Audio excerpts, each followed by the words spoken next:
ಬಾಗಲಕೋಟೆ ಜಿಲ್ಲೆಯ ಜಮಖಂಡಿ ನಗರದಲ್ಲಿ ವಿಜೃಂಭಣೆಯಿಂದ ಜರುಗಿದ ಡಾಕ್ಟರ್ ಬಾಬು ಜಗಜೀವನ್ ರಾಮ್ ಅವರ ಜಯಂತಿ ಕಾರ್ಯಕ್ರಮ ಮತ್ತು ಮೆರವಣಿಗೆ ನಗರದ ಹಳೆ ತಹಶೀಲ್ದಾರ್ ಕಾರ್ಯಾಲಯದಲ್ಲಿ ಶಾಸಕ ಜಗದೀಶ್ ಹುಡಗುಂಟಿ, ಮಾಜಿ ಶಾಸಕ ಆನಂದ ನ್ಯಾಮಗೌಡ, ತಹಶೀಲ್ದಾರ್ ಸದಾಶಿವ ಮುಕ್ಕೋಜಿ, ಪೌರಾಯುಕ್ತ ಜ್ಯೋತಿ ಗಿರೀಶ್ ಸೇರಿದಂತೆ ವಿವಿಧ ಇಲಾಖೆಗಳ ಅಧಿಕಾರಿಗಳು ಹಾಗೂ ಮುಖಂಡರು ಮೆರವಣಿಗೆಗೆ ಚಾಲನೆ ನೀಡಿದರು. ತದನಂತರ ಮೆರವಣಿಗೆ ನಗರದ ಪ್ರಮುಖ ಬೀದಿಗಳಲ್ಲಿ ಸಂಚರಿಸಿ ಬಸವ ಭವನದಲ್ಲಿ ಸಭೆಯಾಗಿ ಮಾರ್ಪಟ್ಟಿತು. ವೇದಿಕೆಯ ಕಾರ್ಯಕ್ರಮದಲ್ಲಿ ಪೂಜ್ಯರಾದ ಕೃಷ್ಣಾನಂದ ಅವಧೂತರು, ಮಾನವ ಹಕ್ಕುಗಳ ಹೋರಾಟಗಾರ ಡಾಕ್ಟರ್ ಗೌತಮ್ ಬನಸೂತೆ, ತಹಶೀಲ್ದಾರ್ ಸದಾಶಿವ ಮುಕ್ಕೋಜಿ, ಪೌರಾಯುಕ್ತ ಜ್ಯೋತಿ ಗಿರೀಶ್, ತಾಲೂಕು ಪಂಚಾಯಿತಿಯ ಇಒ ಸಂಜೀವ್ ಜುನ್ನೂರ್, ಸಮಾಜ ಕಲ್ಯಾಣ ಇಲಾಖೆ ನಿರ್ದೇಶಕ ಜಗದೀವ್ ವಾಸೋಡಿ, ತಾಲೂಕು ವೈದ್ಯಾಧಿಕಾರಿ ಗೈಬುಸಾಬ್ ಗಲಗಲಿ, ನಗರಸಭೆ ಅಧ್ಯಕ್ಷ ಪರಮಾನಂದ ಗೌರೋಜಿ, ಮಾಜಿ ಅಧ್ಯಕ್ಷ ಸಿದ್ದು ಮೀಸಿ, ದಾನೇಶ್ ಕಹಟ್ಗೆ, ಸದಸ್ಯ ಈಶ್ವರ ವಾಳೆನ್ನವರ್, ದಿಲಾವರ್ ಶಿರೋಳ್ ಸೇರಿದಂತೆ ವೇದಿಕೆ ಮೇಲಿನ ಗಣ್ಯರು ಸಸಿಗೆ ನೀರು ಉಣಿಸುವ ಮೂಲಕ ಕಾರ್ಯಕ್ರಮಕ್ಕೆ ಚಾಲನೆ ನೀಡಿದರು.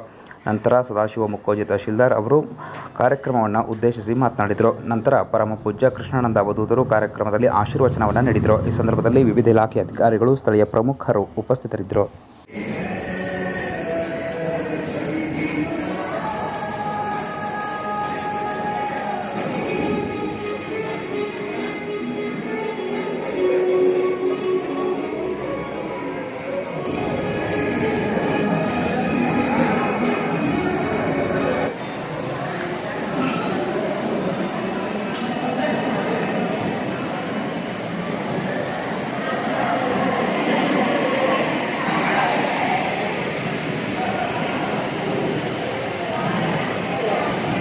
ಈಗ ರಾಷ್ಟ್ರಕಂಡ ಶ್ರೇಷ್ಠ ನಾಯಕ ಭಾರತದ